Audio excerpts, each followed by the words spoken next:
prix Nobel d'économie fait partie des récompenses les plus contestées. Contestées d'abord car la discipline fait figure de pièce rapportée, introduite en 1968 et jamais mentionnée par Alfred Nobel. Contestée ensuite parce que ce qui est scientifique est supposé être réfutable et que l'économie demeure une science molle, d'où un sentiment d'arbitraire dans l'attribution des couronnes. D'où aussi le soupçon d'une capture du prix par des courants dominants, un risque de polarisation lié au fait que les lauréats passés participent au processus de nomination. Mais très exagéré car au fond, la procédure est relativement opaque et complexe et est normalement conçue pour éviter ce type de dérive.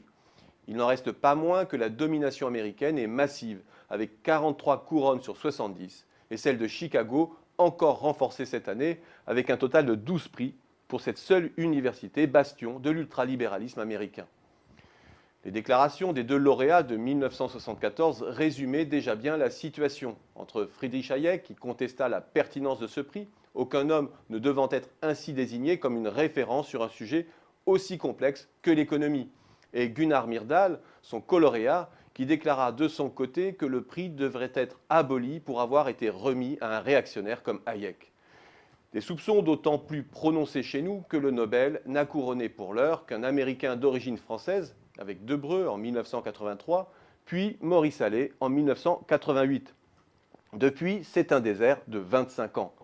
Paradoxe, alors que l'économie française s'est remise dans le rang, qu'elle produit nombre de travaux académiques conformes au mainstream du point de vue des méthodes, des thématiques, des supports de publication, alors même qu'elle épouse les critères d'évaluation et de notation des universités anglo-saxonnes, nombre de publications, de citations dans des revues plus ou moins étoilées. Alors pourquoi un tel désert? La France ne manque pourtant pas de poids lourds dans cette discipline. Pourquoi les Haguion, Blanchard, Guenry, Tirole, nos stars internationales passent-elles pour l'heure à côté de la récompense suprême?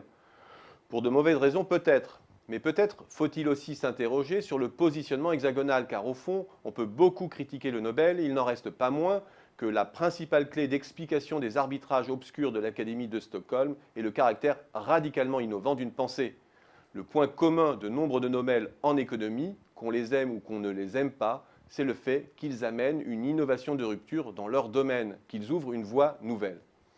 Même si leur formalisation peut parfois toucher au délire, c'est le cas d'un Gary Becker lorsqu'il étend le calcul économique à la sphère privée, c'est le cas d'un Fama aujourd'hui avec son hypothèse d'efficience, l'objet intellectuel qu'ils produisent est brillant et suffisamment important pour polariser le débat. Serions-nous, sur le plan intellectuel, devenus des suiveurs, des imitateurs, brillants dans l'innovation incrémentale et moins puissants dans l'innovation radicale? C'est la question que l'on peut se poser si l'on accorde un peu de crédit au Nobel. Car c'est vrai qu'en gagnant en visibilité, l'académisme français a perdu ce qui faisait aussi sa grandeur, sa créativité, son originalité, une exception culturelle teintée de structuralisme qui avait produit l'économie critique de François Pérou, l'école du déséquilibre ou celle de la régulation. C'était le joli temps des génies incompris auxquels l'histoire donne parfois raison avec retard, à défaut d'être reconnue par les jurys internationaux.